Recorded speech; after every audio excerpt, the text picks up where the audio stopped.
स्वर्ग सुमन के सभी प्रिय श्रोताओं को प्रभु यीशु मसीह के नाम में सलाम।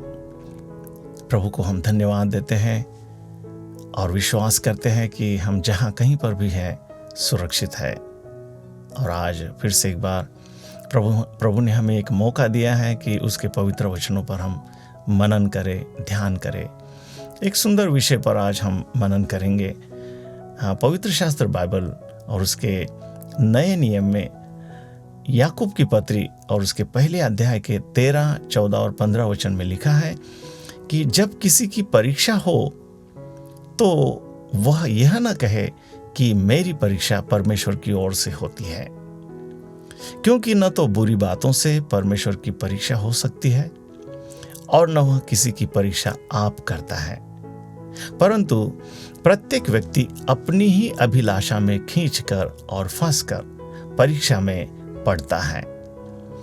फिर अभिलाषा गर्भवती होकर पाप को जन्म देती है और पाप बढ़ जाता है तो वह मृत्यु को उत्पन्न करता है।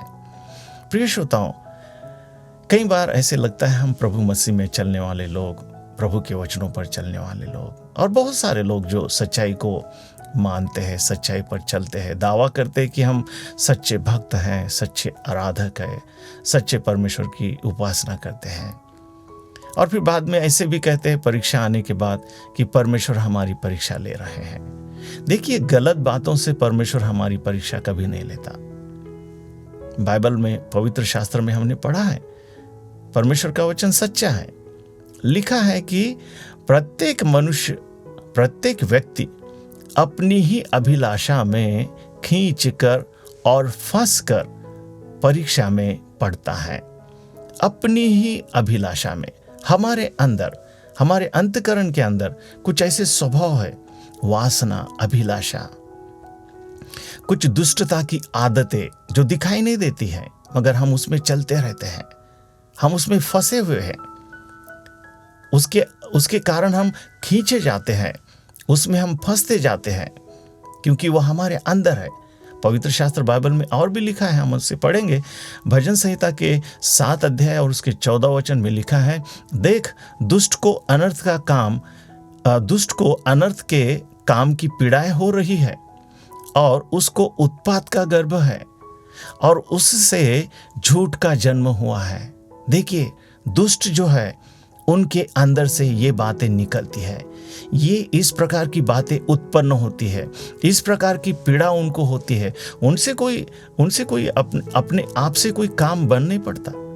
लिखा है उनके अंदर पीड़ा है, उनको पीड़ा होती है, वो हमेशा परेशान रहते हैं, वो हमेशा बहुत सारे गलत विचारों में, गलत ख्यालों में, गलत बातों में गड़े रहते हैं, उसमें फंसे हुए रहते हैं। बाइबल में लिखा है, अय्यूब की किताब में हम पढ़ते हैं, उसके 15 अध्याय के 34 वचन में लिखा है, क्योंकि भक्तहीन के परिवार से कुछ बनना पड़ेगा। भक्तहीन दिखाते हैं हम भक्त है, मगर मेरे प्यारे भाई बहनों, प्रभु के चुने हुए अभिषिक्त लोग, ध्यान से सुनिए।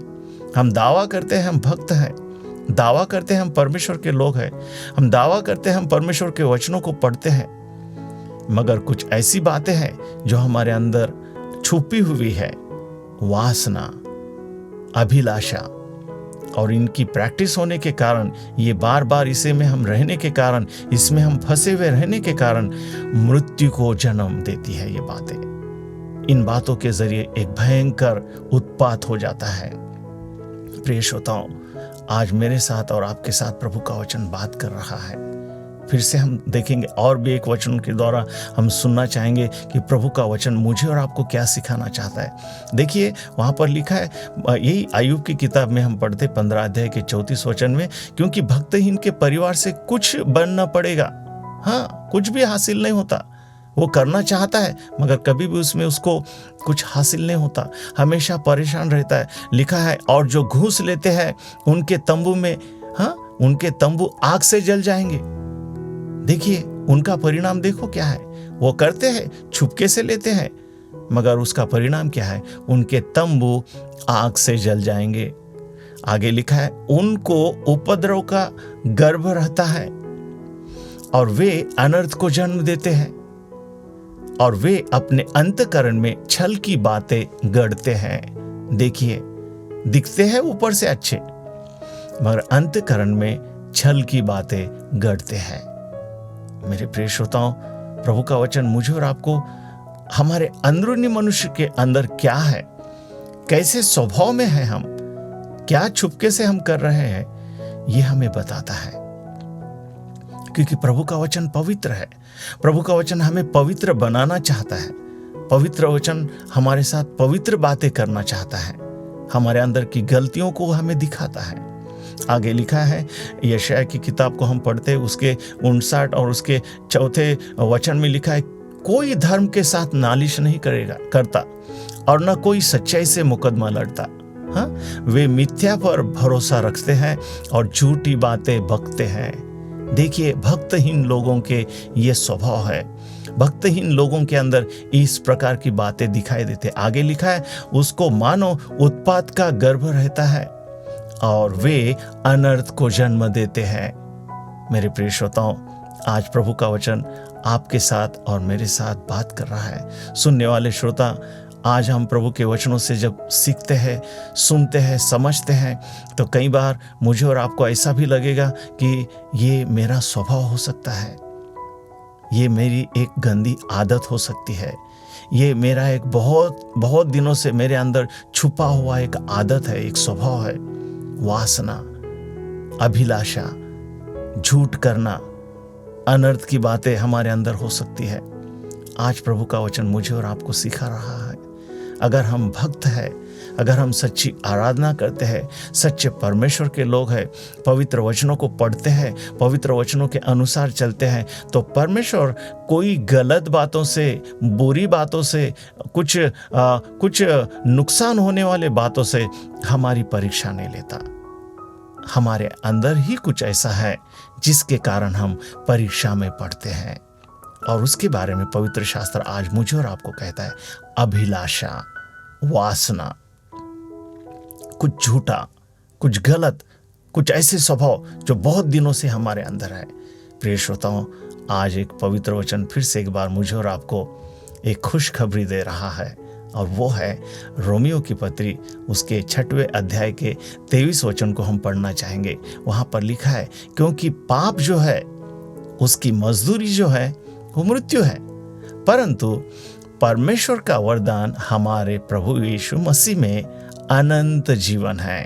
हाँ, अगर हम आज तक ऐसे कुछ स्वभाव में हैं, तो मुझे और आपको प्रभु यीशु मसीह की बातें, प्रभु यीशु मसीह को सुनना है, प्रभु यीशु मसीह के वचनों पर चलना है, क्योंकि प्रभु यीशु मसीह का वचन हमें अनंत काल का जीवन पवित्रता में चलाता है। क्योंकि स्वर्ग एक पवित्र जगह है, अनंत काल का जीवन पवित्र जीवन है, और वहां के लिए हमारी तैयारी प्रभु का पवित्र वचन करवाता है। जब हम पवित्र वचन को सुनते हैं, पढ़ते हैं, तो हमसे गलत नहीं हो सकता मेरे प्रिय श्रोताओं, क्योंकि पवित्र वचन हमें गलत नहीं सिखाता। पवित्र वचन हमारे अंदर के उस अंदरूनी स्वभाव को निकालता है, उस वासनाओं को, अभिलाषाओं को, झूठी बातों को हमसे वो निकालता है। प्रिय श्रोताओं, आइए हम आज इन वचनों के द्वारा, इन वचनों को सुनने के बाद हम एक समर्पण, एक परमेश्वर को अपने जीवन को फिर से एक बार समर्पित करते हुए प्रार्थना करेंगे और कहेंगे कि प्रभु, आपके पवित्र वचनों के द्वारा आप हमें तैयार करिए, आप हमें सिखाइए, आप हमें उस पर चलने के लिए हमारी सहायता करिए। आइए हम प्रार्थना करेंगे। हे पवित्र पिता, अनादि अद्वितीय सनातन, अब्राहम, इसहाक और याकूब के खुदा, हमारे पूर्वजों के, इज़राइल के स्तुति में रहने वाले जीवित परमेश्वर, हम आपको, आपके प्रिय बेटे प्रभु यीशु मसीह के नाम में धन्यवाद देते हुए हम प्रार्थना करते हैं कि जो वचनों को हमने सुना है उसके अनुसार चलने के लिए आप हमारी सहायता करो। हमारे अंदर से अभिलाषाएं, वासना, झूठी बातें निकालने के लिए प्रभु आप हमारी सहायता करें। आपके पवित्र वचनों के द्वारा हम पवित्रता का जीवन बिताने के लिए आप हमारी सहायता करें। प्रभु प्रभु दया करे, कृपा करे। आज हम प्रार्थना करते हैं, हमारे प्रिय श्रोताओं में कोई बीमार है, अकेला है, कोई कुछ परीक्षाओं में से जा रहा है, मगर आज वचन ने हमें सिखाया है, समझाया है कि कुछ गलत स्वभाव जिसके कारण हम परीक्षा में पढ़ते हैं। प्रभु आप हमारी सहायता करो, हमारे प्रिय श्रोताओं की आप सहायता करो। धन्यवाद करते आपने हमारी प्रार्थना सुना है। कोई बीमार है उसको भी आपने चंगा किया है, क्योंकि प्रभु यीशु मसीह का नाम चंगाई देता है, प्रभु यीशु मसीह का वचन चंगाई देता है। धन्यवाद करते हैं, स्तुति करते हैं, सारा आदर महिमा आपके नाम को देते हुए इस प्रार्थना को हम मांगते हैं और पाते हैं प्रभु यीशुआ मसीह के नाम में। आमीन आमीन। पिता का प्रेम और पुत्र का अनुग्रह और पवित्र आत्मा की सहभागिता हम सबों के साथ हमेशा हमेशा बने रहे। और प्रभु के सब लोग कहें आमीन आमीन।